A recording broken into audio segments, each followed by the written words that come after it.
Hello guys, welcome back to my YouTube channel. आज हम फिर से डिस्कस करने वाले हैं प्रीवियस ईयर में आया हुआ क्वेश्चन पेपर, क्लर्क का क्वेश्चन पेपर है। तो आइए शुरू करते हैं। निम्नलिखित में से किसे बैंकर्स चेक कहते हैं? तो जो बैंकर चेक कहते हैं उसे कहते हैं डिमांड ड्राफ्ट को। अगला क्वेश्चन है, भारत में कौन सा निकाय बीमा क्षेत्र पर नियंत्रण करता है? Which body in India does the regulation of insurance sector? तो ये करता है IRDA। IRDA insurance regulatory and development authority of India, जिसकी स्थापना जो है वो 1999 में हुई थी। और जो वर्तमान में अभी जो IRDA के अध्यक्ष हैं उनका नाम है सुभाष चंद्र खूंटिया। अगला क्वेश्चन देखते हैं दोस्तों। In our constitution the term budget is used under, हमारे संविधान में बजट पद किसके अंतर्गत आता है? तो दोस्तों जो बजट है वो आता है अनुच्छेद 112 के अंतर्गत। और जो अनुच्छेद 72 है ये आपको पता है राष्ट्रपति द्वारा क्षमा याचना पर है। अगला क्वेश्चन है दोस्तों, किसके द्वारा वैश्विक स्तर पर मानव विकास रिपोर्ट प्रतिवर्ष प्रकाशित की जाती है? तो दोस्तों वो की जाती है UNDP के द्वारा।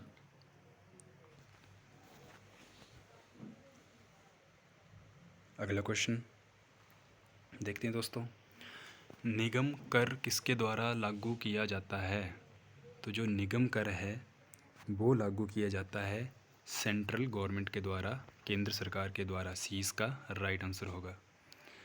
भारत में किस प्रकार की शक्ति का विद्युत शक्ति निर्माण में सर्वाधिक हिस्सा है?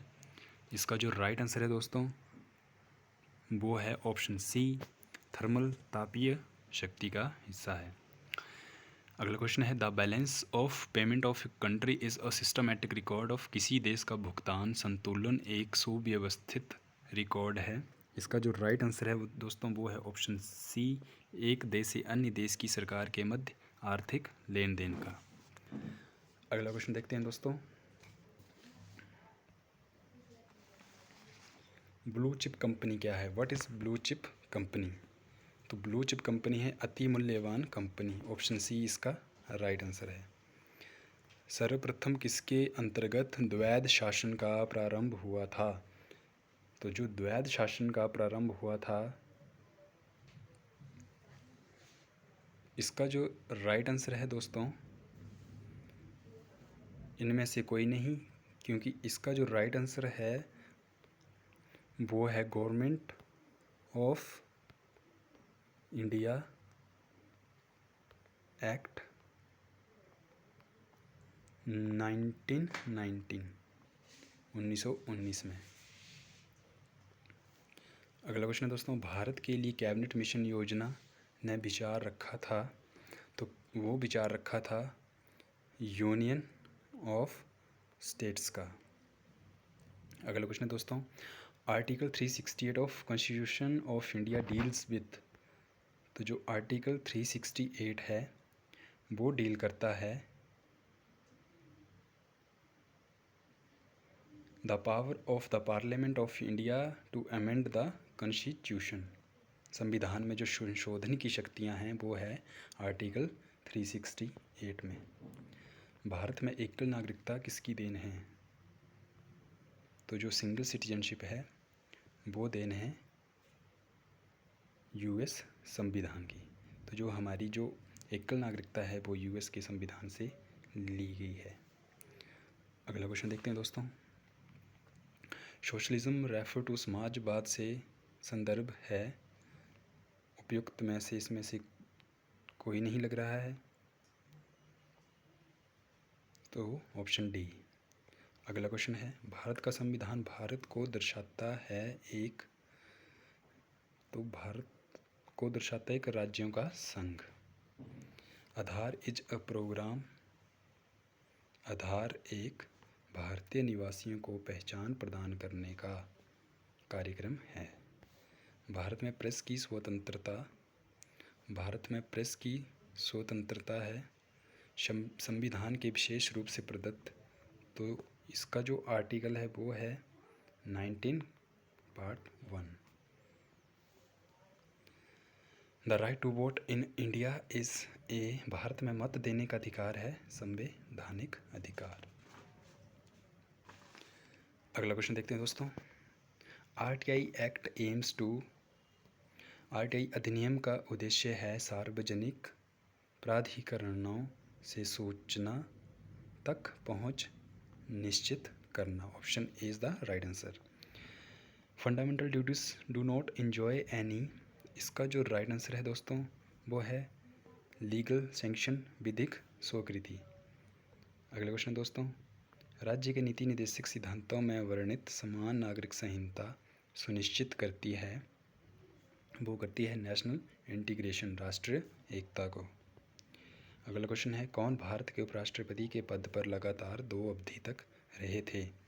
तो वो रहे थे डॉक्टर एस राधाकृष्णन, जो कि 2 बार उपराष्ट्रपति के पद पर लगातार रहे थे। निम्नलिखित में से किसके प्रति मंत्रिपरिषद सामूहिक रूप से उत्तरदायी है? तो इसका जो राइट आंसर है वो है लोकसभा। ऑप्शन सी इसका राइट आंसर है। स्वतंत्र भारत के प्रथम विदेश मंत्री कौन थे? तो जो स्वतंत्र भारत के प्रथम विदेश मंत्री थे वो थे हमारे प्रथम प्रधानमंत्री पंडित जवाहरलाल नेहरू। अगला क्वेश्चन है दोस्तों। जापान की संसद को कहते हैं डाइट। अगला क्वेश्चन है राज्यसभा के स्थायी सदस्य कितने हैं? तो राज्यसभा में जो स्थायी सदस्य हैं उनकी संख्या है 250। लोकसभा की प्रथम महिला स्पीकर है? तो भारत की जो लोकसभा है उसकी जो प्रथम महिला स्पीकर है वो बनी थी मीरा कुमार। केंद्रीय बजट हमेशा सर्वप्रथम प्रस्तुत किया जाता है। जो केंद्रीय बजट है वो सबसे पहले कहाँ पर पेश किया जाता है? वो किया जाता है सबसे पहले लोकसभा में। अगला क्वेश्चन है संसद के संयुक्त सत्र की अध्यक्षता कौन करता है? तो जो संसद का जो संयुक्त सत्र है उसकी जो अध्यक्षता है वो करता है स्पीकर ऑफ लोकसभा का स्पीकर। और जो संसद का जो संयुक्त सत्र है उसका जो बुलावा है वो जो संयुक्त सत्र को बुलाता है वो राष्ट्रपति बुलाता है, लेकिन उसकी जो अध्यक्षता करता है वो करता है लोकसभा का स्पीकर। अगला क्वेश्चन है संसद में प्रस्तुत विधेयक एक कानून बन जाता है जब दोनों सदनों से पारित होता है।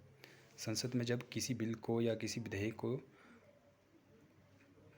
लाते हैं और उसके ऊपर कानून तब बनता है जब दोनों सदनों में उसको पारित किया जाता है। अगला क्वेश्चन है दोस्तों। निम्नलिखित में से कौन सी संसद की सबसे बड़ी समिति है? तो जो संसद की सबसे बड़ी समिति है वो है प्राक्कलन समिति। ऑप्शन ए इसका राइट आंसर है।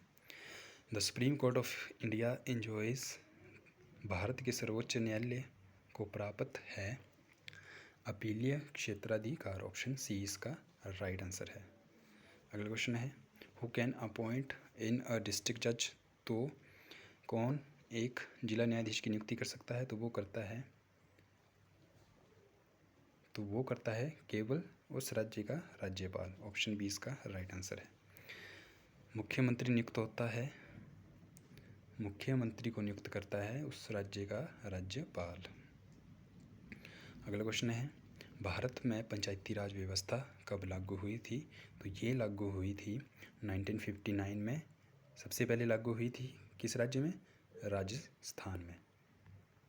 राजस्थान में नागौर डिस्ट्रिक्ट में। अगला क्वेश्चन है समवर्ती सूची में समविष्ट है? तो जो समवर्ती सूची है उसमें 52 विषय समविष्ट है। आई होप दोस्तों आज की वीडियो आपको पसंद आई होगी।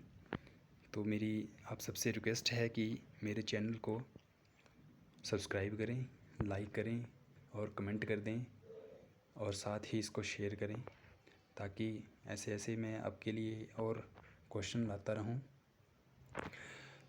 ये जो क्वेश्चन है ये सारे ही किसी न किसी एग्ज़ाम में भी रिपीट होते ही रहते हैं, क्योंकि पॉलिटिकल का पोर्शन था ये ज़्यादातर इसमें। तो पॉलिटिकल के जो क्वेश्चन हैं वो किसी न किसी एग्ज़ाम में ये आते ही रहते हैं। तो फिर से मैं एक बार आपसे ये रिक्वेस्ट करता हूँ कि मेरे चैनल को आप सब्सक्राइब करें। Thank you. जय हिंद।